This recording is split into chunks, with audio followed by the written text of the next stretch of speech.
selalu berseri. Sahabatmu di layar selalu ada di sini. Bersama kita tawa tiada henti. Oh yeah, oh yeah.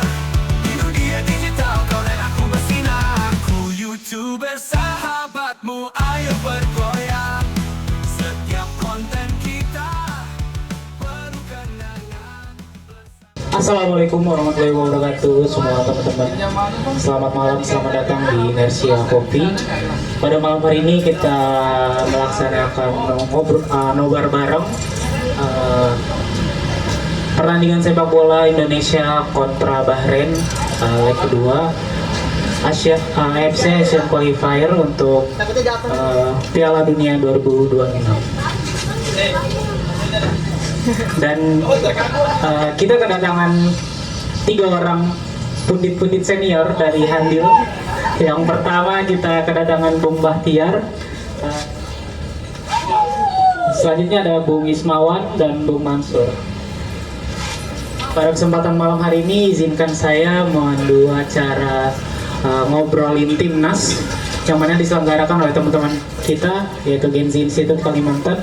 Dan terima kasih juga untuk Haikal untuk memfasilitasi ngobrolin timnas pada malam hari ini.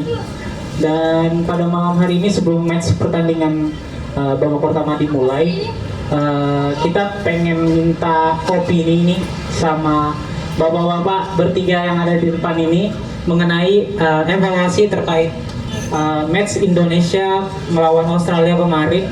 Dan mungkin kedepannya kita bakalan membahas tentang strategi ataupun mungkin membahas tentang pemain-pemain siapa yang ingin dimainkan dan pendapatnya bapak-bapak yang bertiga ini terkait match Indonesia versus Bahrain nantinya. Oke. Untuk itu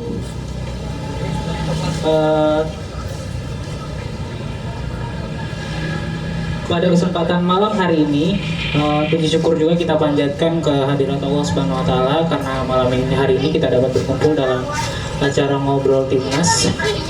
Lalu untuk acara pada malam hari ini kita fokus untuk mengupas tuntas dari berbagai perspektif, strategi dan cerita menarik seputar pertandingan antara tim nasional Indonesia kontra Bahrain pada malam hari ini. Dan alangkah baiknya kita menyimak dengan seksama pemaparan yang akan disampaikan nantinya oleh para narasumber. Oke, untuk Bung Bahtiar, saya ingin minta pendapat untuk Bung Bahtiar selaku coach nih. Bung Bahtiar, untuk saya minta opininya terkait evaluasi seperti yang saya bilang di awal tadi terkait Indonesia melawan Australia kemarin. Dari Bung Bahtiar, pendapatnya gimana nih, Bung? Ya, baik, terima kasih. Assalamualaikum warahmatullahi wabarakatuh. Puji syukur kita panjatkan kepada Allah Subhanahu wa Ta'ala yang telah memberikan nikmat sehat kepada kita semua sehingga bisa berkumpul di tempat ini. Sorry saya tidak sebutkan kafenya Mas ya, karena berdebat sama anak-anak susah, lidah-lidah Bugis itu susah nyebutnya. Apa Kak? Ini sama? Iya, jadi nggak usah disebutkan.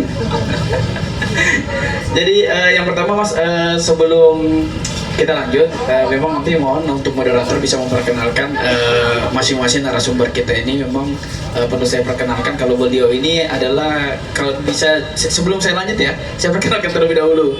Kalau beliau ini bisa dikatakan orang tuanya sepak bola Muara Jawa. Ya, beliau ini ketua PSMJ. PSMJ itu kepanjangannya Persatuan Sepak Bola Muara Jawa. Dan beliau ini sudah kami mandatkan bahwa akan menjadi ketua seumur hidup kami. Ya, beliau kita doakan saja beliau sehat, maka akan selalu menjadi ketua. Dan kebetulan juga beliau juga salah satu mantan pemain legendnya Muara Jawa. Ya.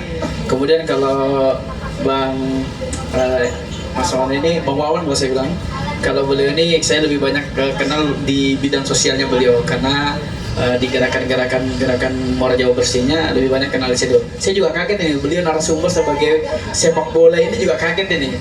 Beliau sebagai donatur atau lebih berbicara kebijakannya Pak Erick Thohir atau gimana? Baik, kalau saya memang berkecimpung di dunia sepak bola sudah berpuluh-puluh tahun. Kemudian juga hari ini juga masih membantu adik-adik kita untuk bisa terus berprestasi di sepak bola. Kami sebut nama tim kami Majaputra, Muara Jawa Putra, dan alhamdulillah kita sudah bisa dikenal di mana-mana ya. Dan beberapa pemain kami alhamdulillahnya juga sudah ada yang dipinjam untuk keluar daerah.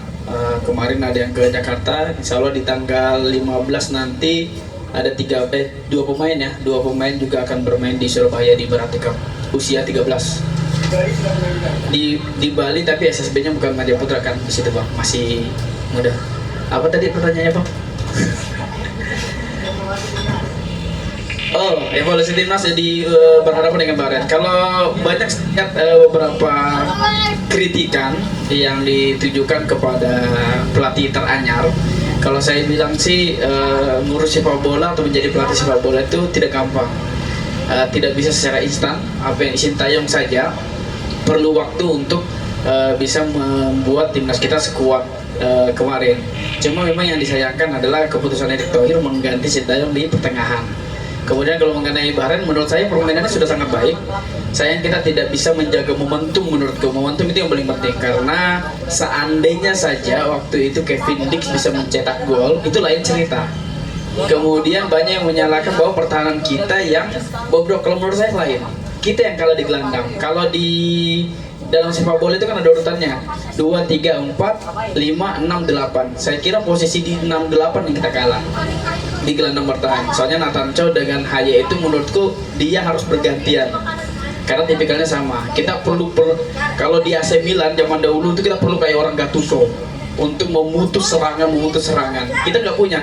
3 gol yang terjadi menurut saya itu pure kesalahan dari gelandang kita, karena kekosongan itu yang bisa diciptakan oleh Australia. Dan hari itu juga kita terlalu percaya diri. Australia dengan bermain secara tertutup, mengandalkan serangan balik, kita percaya diri dengan terbuka. Bahkan saya lihat beberapa kali kita hanya ada 1 pertahanan di bawah. Mungkin sementara itu Bang. Oke, terima kasih untuk Bung Bahtiar atas opini dan evaluasi terkait Indonesia melawan Australia kemarin. Dan selanjutnya mungkin saya meminta opini dari Bung Mansur selaku Ketua PSMJ. Waktu dan tempat dipersilakan Bung.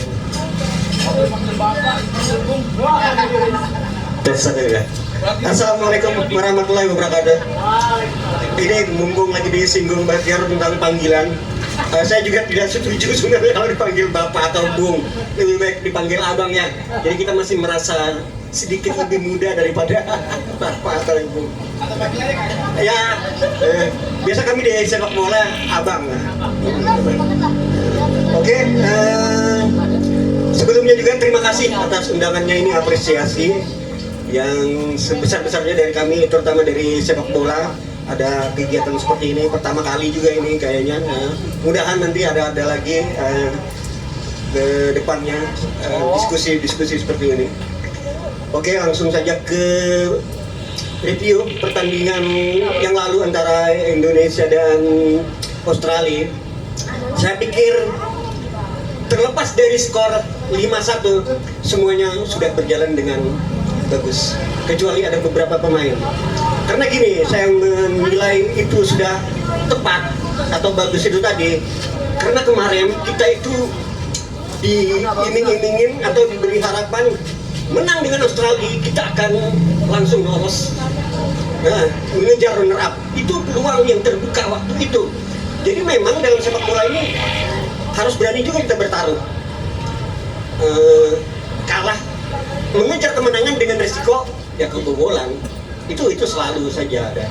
Tentu saja pelatih ya yang akan menerapkan strategi yang terbaik. Pilihan pemain yang diturunkan, line up yang diturunkan itu adalah pemain-pemain yang terbaik. Kalau saya pribadi memang kemarin itu ada setidaknya Nathan Chow itu seharusnya lebih awal diganti. Dan saya juga setuju seandainya Martin Paes itu juga diganti. Begitu 3-0 seharusnya diganti. Harapan saya hari ini Emil bisa diturunkan. Karena secara kualitas sih Emil itu lebih di atas. Emil itu mainnya di Liga Italia. sejelek-jelek Liga Italia itu adalah salah satu liga yang terbaik di dunia. Ada Spanyol, Inggris, dan Italia. Kalau Martin Paes di Amerika, saya kira masih level 3 lah ya untuk turnamennya. Jadi Emil Audiero seharusnya harus kita manfaatkan. Nah itu Nathan itu kemarin saya nilai tidak dalam perform terbaiknya, karena memang juga ini yang agak aneh. Sebenarnya Patrick Kluivert juga punya sebelumnya sudah bikin komitmen akan menurunkan pemain yang reguler main di klub. Sementara si Nathan itu dari Agustus sudah tidak rutin bermain, bahkan di 2025 ini tidak masuk di line up. Itu yang saya ini orang awam di kampung ini melihat itu satu kesalahan lah yang tidak segera dibenahi oleh Patrick Kluivert. Mungkin itu dulu karena terlalu panjang nanti. Oke, terima kasih. Oke, sama-sama Bang Mansur. Oh ya, nggak apa-apa, kita ambil sedikit opini dari Bung Ismawan selaku pengamat juga. Waktu dan tempat dipersilakan, Bang. Assalamualaikum warahmatullahi wabarakatuh.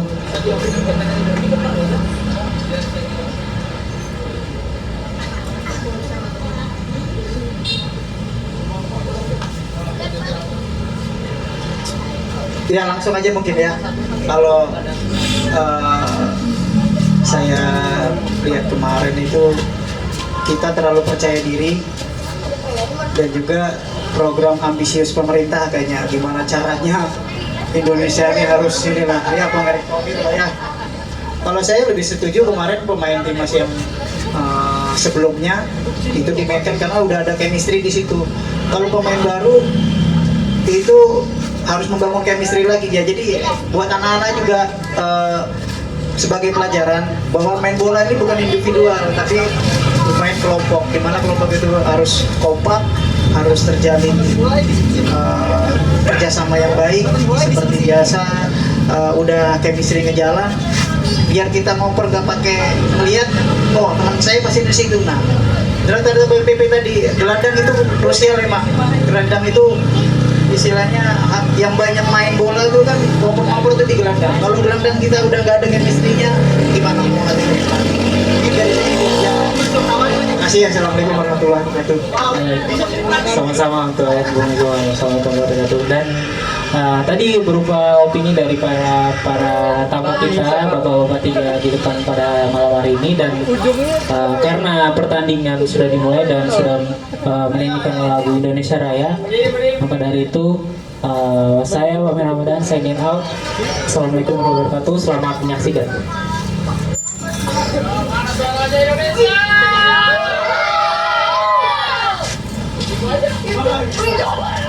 Mulai dari bener kamu kenapa Pangeran Sakti?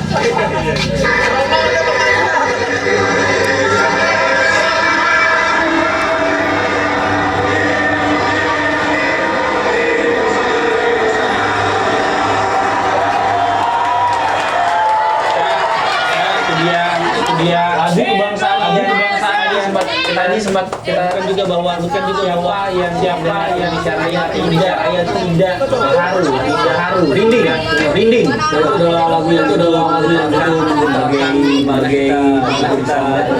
sebagai panas hati menyanyikan semangat yang tinggi jadi wadah mana oleh Romeni mencetak gol, menerima umpan dari Marcelino Ferdinand, umpan crossing yang membuat Indonesia unggul 1-0 di babak pertama pada malam hari ini. Ralat bang, bukan umpan crossing. Kalau crossing itu terbang. Oh gitu? Iya, itu umpan terobosan. Umpan terobosan, iya. Betul. Segitiga ya kalau di PES. Boleh. Ya. Oke, untuk itu nih bapak-bapak, abang-abang yang ada pada malam hari ini, saya ingin meminta pendapat dari bapak-bapak atau abang ya pada malam hari ini terkait keunggulan Indonesia atas Bahrain 1-0 tadi. Untuk Bung Bahtiar, Bung Mansur, Bang Mansur selaku Ketua PMJB, PSMJ, sorry ralat, PSMJ, waktu dan tempat Bung. Silakan untuk keunggulan Indonesia. Terima kasih. Luar biasa ya penampilan Indonesia di babak pertama ini. Ada koreksi skuad pemain kita ya, dari waktu melawan Australia seperti yang saya sampaikan tadi. Nathan Chow yang main di lawan Australia masih di bawah perform, hari ini diganti dan terlihat perubahannya. Cuman ya keunggulan 1-0 ini masih bikin kita deg-degan, tapi itu justru yang asiknya karena memacu adrenalin kita untuk lebih seksama menyaksikan kelanjutan pertandingan babak kedua ini. Jadi analisa saya di babak pertama ini mesti bisa dipertahankan, tapi bagaimanapun harus diwaspadai. Tentu saja Bahrain akan mencari segala cara untuk bisa mengejar ketertinggalan mereka. Nah ini yang harus diwaspadai. Jangan sampai terlena, asik menyerang, kebobolan lagi. Akan sakit hati kita kalau sampai kebobolan nanti di menit 99. Seperti kejadian waktu di Bahrain. Lebih baik kalau mau kebobolan di menit-menit awal ini daripada di akhir-akhir pertandingan itu membuat hati kita terluka seluruh Indonesia. Oke, terima kasih. Terima kasih Bang Mansur. Selanjutnya dari POV dari Pak Ismawan selaku pengamat bola juga. Gimana nih Pak Ismawan terkait keunggulan Indonesia? Kalau saya lihat tadi udah bermain dengan tenang, terus chemistry-nya sudah oke. Ngoper-ngoper itu nggak pakai gerasa gerusuk. Wah, mudah-mudahan kayak gini terus, biar ngoper nggak ngelihat temannya di mana, tahu hafal dia pasti di sini. Itu sudah yang saya maksud. Oke, gitu aja. Oke, Bung Bahtiar yang ditunggu-tunggu nih pendapatnya nih. Gimana Bung Bahtiar? Baik, terima kasih. Saya kira seperti harapan kita semua bahwa di babak pertama kita bisa unggul 1-0. Cuma memang beberapa catatan pemain, Kevin Dix tidak tampil dengan baik. Kita bisa katakan beberapa kali kontrolnya, kemudian passingnya juga tidak baik. Dua pemain yang saya catat, salah satunya juga Rotmanon juga kurang maksimal di posisinya. Jadi ini juga merupakan pertimbangan untuk bisa paling tidak ada peremajaan atau pergantian pemain di babak kedua. Kemudian saya lihat dua pertandingan yang dilakukan Indonesia, kita kurang pemain di posisi nomor 10. Posisi nomor 10 itu kalau dalam bahasa Indonesianya itu striker lobang. Kita kurang seperti Messi-nya. Tidak ada yang berani muncul ke kiri, muncul di antara salah-salah pemain, karena itu sangat penting. Sedangkan Bahrain saya lihat potensinya nomor 10-nya Bahrain itu sangat berbahaya tuh Bang, dari tengah-tengah. Kalau kita nanti mudahan saja Joy seperti itu saja posisinya, tidak terpancing untuk menyerang, saya kira aman. Tapi kalau terpancing ikut menyerang, bisa blunder, karena kita tahu tendangan-tendangan Bahrain juga sangat berbahaya.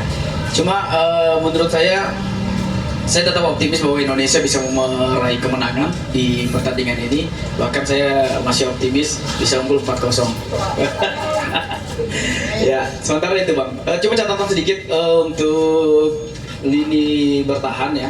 Lini bertahan, apalagi saya lihat tadi terlalu berani untuk memainkan bola-bola bawah, karena Bahrain itu pintar memanfaatkan potensi-potensi kemelut di area penalti. Takutnya tersentuh sedikit jatuh dilihat VAR. Saya lihat tadi Kevin Dix dengan pemain Bahrain itu, Kevin Dix ada menarik baju. Saya lihat itu seharusnya kalau di VAR itu bisa jadi pelanggaran dan akibatnya penalti. Kalau kita berharap sih tidak, tapi kalau satu sama akan terbalik. Kita yang akan tertekan dengan situasi penonton yang begitu luar biasa. Tapi kalau kita 2-0, 3-0 saya kira bisa 4-0. Terima kasih. Terima kasih. Terkait pemain nih, tadi berbicara tentang Kevin Dix dan di awal tadi Bung Mansur sedikit intermezzo tentang permainan dari Chow. Untuk di babak kedua nih, untuk babak yang di depan saya, kira-kira adakah pemain timnas yang harus diganti dan apakah nanti permainannya atau gameplaynya akan berubah, dan mungkin memberikan sedikit pendapat terkait pergantian pemain dari mungkin Bung Mansur. Oke, untuk susunan pemain di babak kedua, saya pikir ini perlu dipertahankan. Kalau saya pribadi masih belum melihat ada pemain yang harus diganti segera di babak kedua, di awal babak kedua ini. Tapi mungkin ada pergantian hanya untuk mengganti pemain yang kelelahan atau cedera. Tapi di luar itu, kecuali tadi yang seperti dikatakan Bung BP, si Natanya Urat Mangun, nah itu yang memang sedikit lah kurang perform. Mungkin bisa dimasukkan Sananta untuk karena sebenarnya kita nggak pakai target man gitu. Karena dua penyerang kita tuh bukan penyerang murni oleh Armando dan Urat Mangun. Jadi bisa saja dimasukkan Sananta. Tapi selain itu saya pikir masih cukup baik. Yang penting yang perlu hati-hati si Hapner, wah ini premannya timnas itu perlu waspada kita. Jangan sampai membuat kesalahan konyol lah yang tidak perlu. Oke, itu dulu.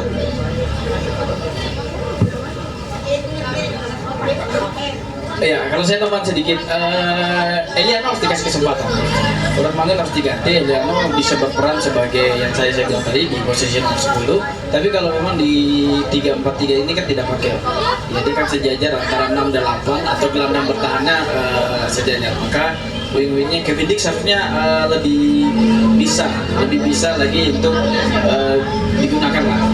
Paling tidak kalau menurut saya sebagai coach, menurut saya Urat Mangun ditarik keluar, posisinya digantikan oleh James atau Verdong naik jadi kiri, kemudian James lebih bertahan. Saya kira itu lebih menyerang karena Verdong itu punya kecepatan. Terima kasih. Oke, terima kasih tadi pendapat dari Bung Mansur dan Bung Bahtiar, dan saya ingin menanyakan sedikit lagi tentang skema permainan dari tim Indonesia pada malam hari ini. Apakah harus tetap pada skema bertahan atau merubah skema permainannya menjadi skema yang sedikit menyerang?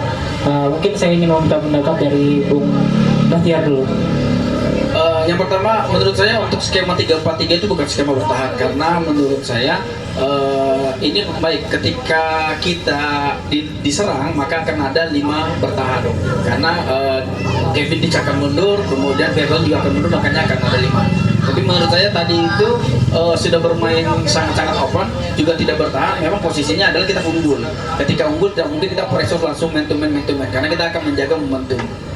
Dan saya kira sih kalau bisa mempertahankan permainan seperti tadi, yang penting tidak tidak membuat celah saja di lini tengah, saya kira aman. Cuma ya perlu tambahan, karena kalau 1-0 itu ibarat kata sangat-sangat mengkhawatirkan, apalagi dengan penonton begitu 1-0 bisa bahaya, 1-1 bisa bahaya, bahkan bisa naik baharnya. Bung Mansur mungkin bisa memberikan pendapat. Ya, kalau saya masih tetap dengan skema yang ada di babak pertama. Dan itu sesuai dengan prediksi saya, kecuali penempatan Abner aja, penjaga gawang aja. Kalau saya memprediksikan awal tadi itu Emil yang akan turun sebagai penjaga gawang utama. Ternyata masih Nathan, tapi sepanjang babak pertama penampilan masih cukup bagus, karena memang tekanan juga belum terlalu banyak sih ketinggalan dari Barca. Jadi skema permainan yang dijalankan babak pertama masih perlu dipertahankan, setidaknya sampai menit 70 atau 75 baru dilihat kalau memang ada kebutuhan ada. Jadi gini Bang Mansur, setelah saya tadi komunikasi dengan asisten pelatih, ya, jadi saya ada komunikasi sedikit. Ternyata kelemahannya Emil itu adalah di build up itu menguasai permainan. Jadi passingnya dia, bahkan di Serie A pun beberapa saya lihat video ini, memang dia jarang untuk bisa menguasai passing dengan baik. Karena sekarang kiper itu, penjaga gawang itu dituntut untuk menjadi pengumpan yang sangat baik. Beberapa pertandingan di Liga Inggris kita yang umpan itu adalah penjaga gawang. Itu yang tidak dimiliki Emil. Jadi kenapa Emil akhirnya tersingkir dari Inter Milan? Karena dia memang tidak bisa menguasai. Berbeda dengan pas. Beberapa kali saya lihat passing pas juga cukup akurat. Kalau saya sebagai mungkin diplot sebagai pelatihnya Barca, saya akan merekrut ini untuk main permainan Barcelona. Terima kasih. Oke, dari Pak Ismawan mungkin ingin memberikan pendapat terkait skema permainan dari tim Indonesia pada hari. Saya lihat tadi peluang yang paling besar itu umpan-umpan panjang. Mudah-mudahan umpan-umpan panjang kita di sayap kanan itu lebih dimaksimalkan. Terus penyerang yang tengah nomor 10 agak mundur sedikit, jadi bisa menyambut bola banyak tadi, bola banyak yang lepas. Ya mudah-mudahan oper-operannya yang umpan lambung umpan panjang itu ya bisa lebih dimaksimalkan lah, dimanfaatkan biar pertahanan kita nggak terlalu maju ke depan, nanti momentum pas break wah bahaya nanti. Soalnya Bahrain itu juga hati-hati main curang, main apa namanya, kalau pura-pura jatuh apa itu namanya, divingnya itu apa. Jadi si Hafner itu hampir kemakan ini juga emosinya itu kan. Kita itu harus hati-hati juga cerita Bang Mansur ya. Mudah-mudahan nggak melakukan kesalahan konyol kan yang nggak perlu dilakukan. Jadi gitu aja. Terima kasih Bung Ismawan. Dan selanjutnya saya ingin membahas tentang bagaimana sih skema Indonesia untuk bisa lolos kualifikasi daripada pertandingan pada malam hari ini, dan sekiranya adakah prediksi yang bisa kita lihat jelas dari pertandingan yang sudah berlangsung pada leg pertama pada hari ini terkait hitung-hitungan poinnya mungkin. Oke, untuk kita lolos langsung sebagai, kan yang lolos langsung itu juara dan runner up. Tadi Jepang sudah menang sama Cina ya, udah otomatis tiket 1-2 mereka udah diambil. Jadi kita akan masuk ke ronde keempat, bertanding lagi di babak berikutnya dengan melawan wakil-wakil dari grup lain. Ya itu yang realistis, itu yang masih bisa kita raih lah. Salah satu modal untuk lolos ke babak berikutnya itu adalah mengalahkan Bahrain ini dan nanti lawan Cina. Karena kalau terakhir mungkin lawan Jepang, mimpi kali ya. Walaupun ya boleh saja kita bermimpi bisa menang atau paling nggak menahan draw. Karena dengan hitung-hitungan bahwa Jepang sudah tidak ngotot lagi karena mereka sudah pasti lolos kan. Nah, ya berharap dengan berbaik hati Jepang bisa tidak menurunkan pemain terbaiknya, tapi itu tidak fair sebenarnya ya. Dan kita yang main yang fair saja. Oke, ini sudah mau ngomong. Ya, sedikit tambahan Bang, yang pertama betul dapat dikatakan Bang Maksud bahwa 2 poin penting yang harus kita realistis ya. Pertama berhadapan dengan Bahrain 3 poin, kemudian berhadapan dengan Cina harus 3 poin. Itu sudah mengunci kita di posisi nomor 3 atau nomor 4. Tapi kita ada membuat beberapa kondisi sebenarnya Bang. Ini bicara halu ya, bahwa berhadapan dengan Jepang, kita akan mencoba bahwa masyarakat Indonesia harus boikot produk-produk Jepang. Jadi mereka harus mengalah. Ya seperti Honda, Yamaha, kita harus tidak usah pakai dulu. Semua produk Jepang kita hentikan. Oh iya, harus memberikan kemenangan untuk Indonesia. Karena potensinya masih bisa Bang ya, untuk jadi runner up. Ya, Australia sudah habis lawan Jepang. Jadi potensi kita lolos langsung itu masih bisa. Ketika Australia kalah dengan Jepang, kemudian kita menang lawan Jepang, maka kita bisa lolos langsung ke Piala Dunia langsung. Karena kalau di urutan kita bahkan keempat, kita itu agak berhadapan lagi dengan tim Timur Tengah yang kuat-kuat. Ada Qatar di situ, ada Iran di situ. Saya satunya lupa. Yang jelas sudah ada yang menunggu. Ya paling tidak Qatar ini yang bisa dikatakan, iya, Qatar ini bisa dikatakan anak emasnya FIFA. Jadi segala cara pun diusahakan lah bagaimana mereka bisa lolos, karena kita ketahui kekuatan finansial dari FIFA pun berasal dari Qatar. Boleh Pak. Ya mudah-mudahan momentum ini sampai habis kita menang. Pas lagi lawan Jepang turunkan lapis 2 karena dia menjaga asa biar nggak ada yang cedera pemain utamanya kan. Tidak, mudah-mudahan itu aja deh. Oke, dari tadi kita membahas tentang pemain, strategi, skema, dan beberapa hal tentang teknis permainan. Saya ingin bertanya kepada Bung Bahtiar, Bung Mansur, dan Pak Ismawan. terkait prediksi skor pada malam hari ini. Kalau tadi Bung Bahtiar juga ngomong di awal masih dengan optimis bahwasanya Indonesia lolos 4-0 ya Bung ya. Oke, mungkin Bung Mansur prediksinya berapa? Oke, saya masih optimis masih bisa menambah 1 gol. Nah, dengan catatan kita bisa mempertahankan ritme permainan seperti di babak pertama tadi. Dari awal di babak pertama tadi saja kita masih punya beberapa peluang untuk bisa menciptakan gol. Jadi ada harapan kita bisa menambah 1 gol lagi. 2-0. Masih bisa menambah ya. 2-0. Oke. Sama saya juga 2-0. Siap. Maka bermulalah leg kedua Indonesia versus Bahrain. Mari kita saksikan bersama-sama, simak bersama-sama keseruan dan ketegangan dari Indonesia melawan Bahrain pada malam hari ini di leg kedua. Saya Bang Ramadan signing out. Wassalamualaikum warahmatullahi wabarakatuh. Selamat menyaksikan. Indonesia tepuk tangan dulu. Pelanggaran yang tidak perlu. Kasih Hakam sudah mulai tadi ya. Itu dia.